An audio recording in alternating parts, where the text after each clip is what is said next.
How to Start a Home Care Agency, Episode 3, Launching and Growing Your Home Care Agency. So welcome back to the Masters of Home Care channel. I'm Justin Curry, and today we're going to dive into Episode 3 of our series on starting your own non-medical home care agency. So in this episode, we're going to roll up our sleeves and we're going to give you some tangible tactics to actually help launch and grow your agency. So part 1 is going to be operations and client care. First, now let's get into the nitty-gritty of operations. You're going to want to start by implementing scheduling software to streamline your caregiver assignments. Next, you're going to want to invest in a user-friendly electronic health record systems to efficiently manage your client information. So these can be things like OneDrive, Google Drive. Make sure that you have them HIPAA compliant so that you're in compliance with your state.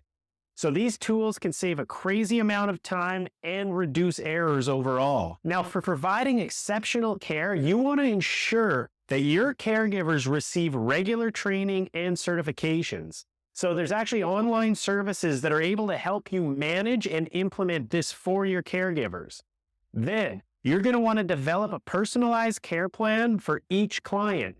And with doing that, you want to conduct thorough assessments to tailor services specifically to their needs. Everything is customized in home care. You're going to want to use digital platforms like your scheduling software to record the care plans and assessments.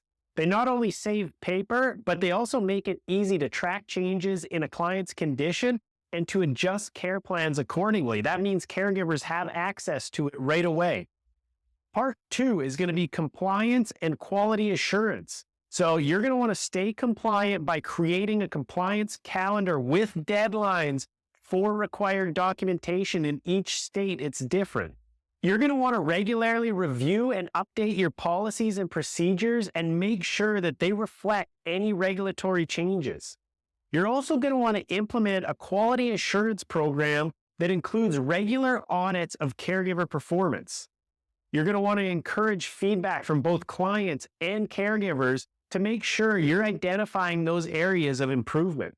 To boost client satisfaction overall, you want to send out satisfaction surveys periodically and actually act on the feedback. It's not enough just to get the information. You have to be taking action on that, making sure you're finding out what your clients are saying and what you can do to improve their satisfaction. You want to consider implementing a 24/7 client hotline for immediate concerns, and that's ultimately showing your commitment to their well-being.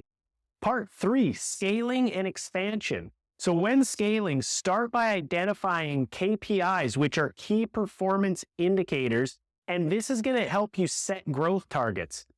You want to explore adjacent markets or neighborhoods with underserved populations so that you can expand your reach overall. Now, you want to be careful. So to maintain quality during growth, you want to establish a mentorship program for new caregivers and have experienced office staff, caregiving staff, conduct those regular training sessions with them. You want to maintain a low caregiver to client ratio even as you grow. Many agencies have successfully grown by offering specialized services. For example, consider offering dementia care or respite care or tap into specific needs within your community. Part 4, networking and community engagement. Now, leads are the #1 key to your agency. You want to make sure that you are bringing in a large volume of leads because that's going to help you out on the back end. It's not only going to give you revenue, give you clientele, but it's going to help you get better and it's going to help you invest in quality. So networking is key. You're going to want to attend local health working events, senior expos, consider joining industry associations, but building relationships with nursing facilities, hospitals, rehab centers, those are going to definitely lead to referrals. You can also forge partnerships by offering free informational sessions on topics like fall prevention or managing chronic conditions or anything that's related to senior care in general. You can also collaborate with local senior centers or senior living communities to host events for them. Engage with your community by participating in volunteer activities or sponsoring local events. Hosting open houses at your agency can provide an opportunity for community members to get to know you. The biggest reason I've seen past home care agency owners fail is because they don't want to or aren't willing to market their business. Unfortunately, I hear this all the time when I'm on my calls. They have no interest in marketing their business and they want to exit way too early. The expectation is extremely misaligned with what happens in the industry. You know, some agency owners, they're going to put up a cheap website and, maybe visit 5 facilities and get turned away, and they call it quits. Repetition and staying in front of referral sources, that's what's actually going to make a difference in your agency. And that could take anywhere from 2 to 10 visits with a source before they're willing to refer you. So you got to keep hustling. You have to make sure that you're staying in front of them, forging those relationships, and ultimately it will come with time. But don't expect to get referrals rolling in after 1 or 2 meetings with your referral sources. I just want to say thanks for joining us in episode 3.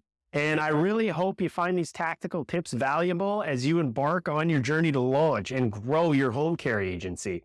Remember, taking action on these strategies can make a significant difference in the success of your agency. So thanks again for your time, and feel free to subscribe to my channel for any more actionable insights.